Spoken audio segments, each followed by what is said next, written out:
हरे कृष्णा। प्रणाम आप सभी को। आशा है आप सभी लोग श्री कृष्ण और राधा रानी की कृपा से स्वस्थ और प्रसन्न होंगे।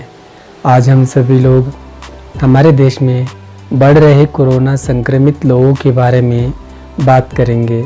तो आइए शुरू करते हैं। हर दिन देश में कोरोना संक्रमित लोगों की संख्या लाखों में पहुंच रही है और ये संख्या दिनों दिन बढ़ती जा रही है। ये जो कोरोना का नया रूप है, इसे नए स्ट्रेन के रूप में जाना जा रहा है और ये नया जो स्ट्रेन है ये पुराने कोरोना के लक्षणों जैसे ही हैं, लेकिन कुछ गुण इसके हटकर हैं। तो आज हम जानेंगे कि नया कोरोना स्ट्रेन के जो सिम्टम्स हैं वो किस प्रकार पुराने लक्षणों से अलग है। जो कोरोना के नए स्ट्रेन के जो सिम्टम्स है उसमें नंबर 1 में आता है कंजक्टिवाइटिस, यानी कि आँख आना। और ये आँख आना एक सामान्य सी बात है।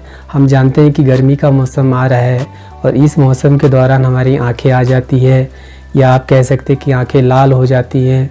और जब आँखें लाल होती है तो उसमें सामान्य रूप से पानी भी बहता है।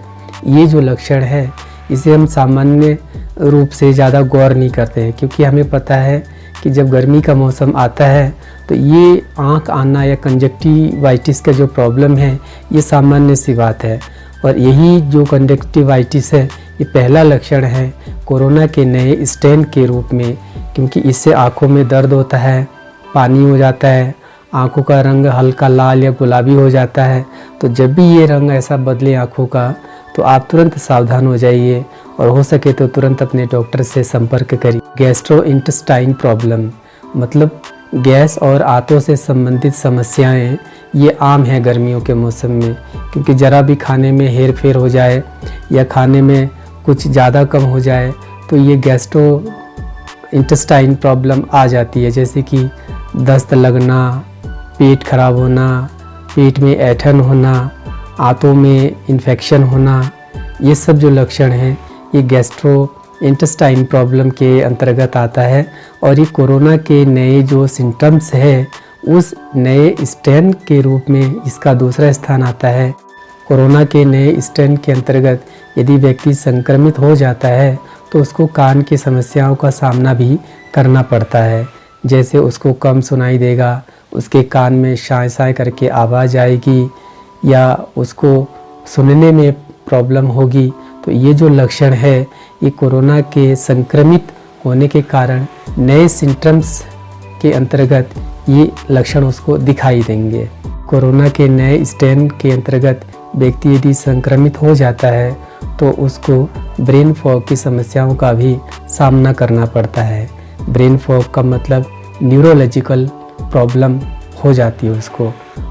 मतलब यह है कि आपको कभी याद नहीं रहता कुछ, या आपकी याददाश्त कमज़ोर हो जाता है, या आपको जो भविष्य में जो काम करने आपने सोचा था वो भी आप भूलने लगते हैं। तो इसको हम ब्रेन फॉग के नाम से भी जान सकते हैं। तो यदि इस प्रकार की समस्या यदि आपको होती है तो तुरंत आप देर ना करके अपने चिकित्सक से संपर्क करिए। अननेचुरल हार्ट बीट प्रॉब्लम की समस्या का भी सामना करना पड़ता है। मतलब उसकी जो दिल की धड़कन है वो अनियंत्रित हो जाती है। कभी कभी उसका दिल जो है सामान्य रूप से धड़केगा, अचानक उसकी धड़कन बढ़ जाएगी। तो इस प्रकार की जो गति है वो अननेचुरल हार्ट बीट के अंतर्गत आती है। तो यदि ऐसी भी कोई समस्या अगर आपको होती है तो आप समझ जाइए कि कोरोना के नए लक्षण या नए सिम्टम्स के अंतर्गत आप संक्रमित हो चुके हैं और आप तुरंत सावधान हो जाइए या अपने डॉक्टर से संपर्क करिए। कोरोना के नए स्ट्रेन के अंतर्गत यदि किसी व्यक्ति के शरीर में रैशेज या खुजली या चकत्ते जैसे निशान पड़े तो आप समझ जाइए कि आप उससे संक्रमित हो चुके हैं।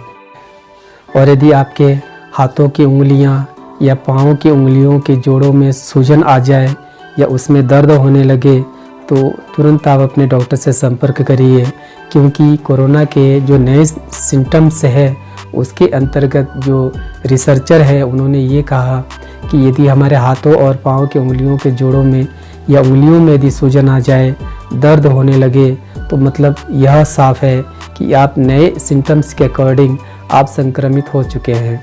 इसीलिए सावधान हो जाए और बार बार हाथ साबुन से या जो भी है उससे धोते रहिए। लेकिन पहले हो सके तो आप अपने डॉक्टर से ज़रूर संपर्क करिए। यदि आपको थ्रोट इन्फेक्शन है, कहने का मतलब यह है कि आपके गले में खिचखिच हो रही है या बार बार आप खांस रहे हैं, बार बार आप गले को साफ कर रहे हैं, तो ज़्यादा चांसेस यही हैं कि आप कोरोना के जो नए स्ट्रेन हैं, उसके जो नए सिम्टम्स हैं, उसके अकॉर्डिंग आप चपेट में आ चुके हैं, यानी कि आप संक्रमित हो चुके हैं। और यदि ऐसी अवस्था है, यानी कि थ्रोट इन्फेक्शन है आपको, तो तुरंत आप अपने डॉक्टर से संपर्क करिए।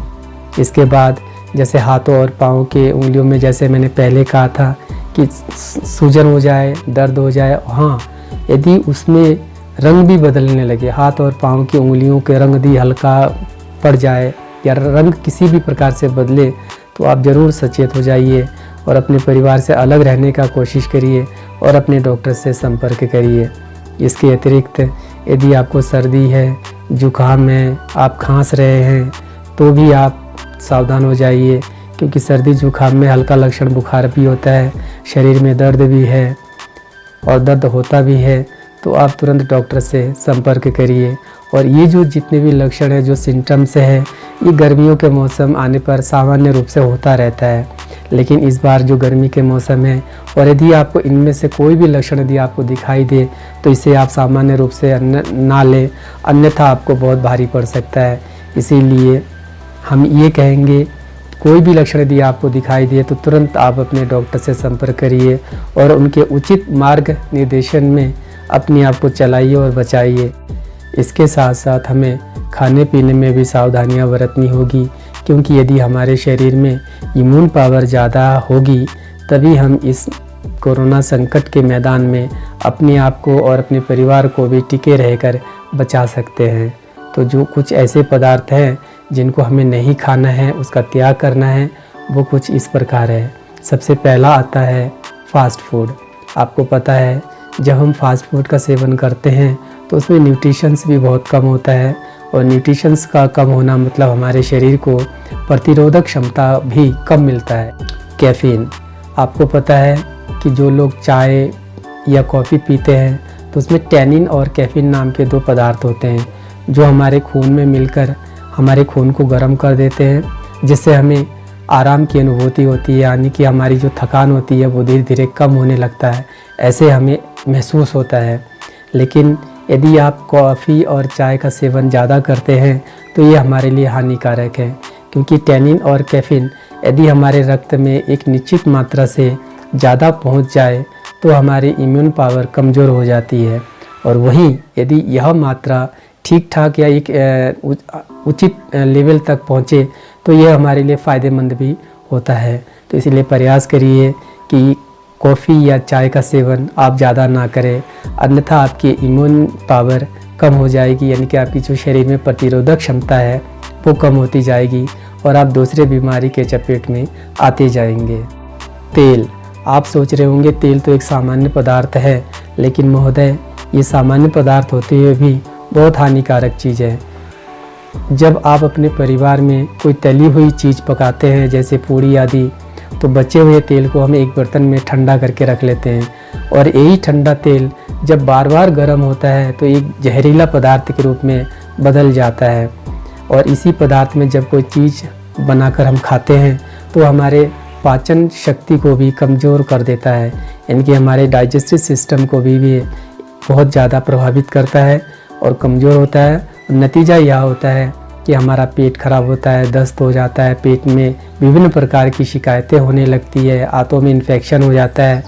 यदि ऐसी स्थिति हो जाती है तो आपकी इम्यून पावर जो है कमज़ोर पड़ने लगती है, और इम्यून पावर कमज़ोर पड़ने का मतलब आप समझ सकते हैं। शराब और धूम्रपान के शौकीन हैं तो सावधान हो जाइए, क्योंकि धूम्रपान और शराब यह भी आपके लिए हानिकारक है कि जब आप निश्चित मात्रा से ज़्यादा इसका प्रयोग करते हैं तो आपकी शारीरिक क्षमता यानी कि प्रतिरोधक क्षमता का ह्रास होता है, यानी कि आपकी इम्यून पावर कम होती जाती है, और इम्यून पावर कम होने का मतलब आप दूसरे बीमारी के चपेट में आते जाते हैं।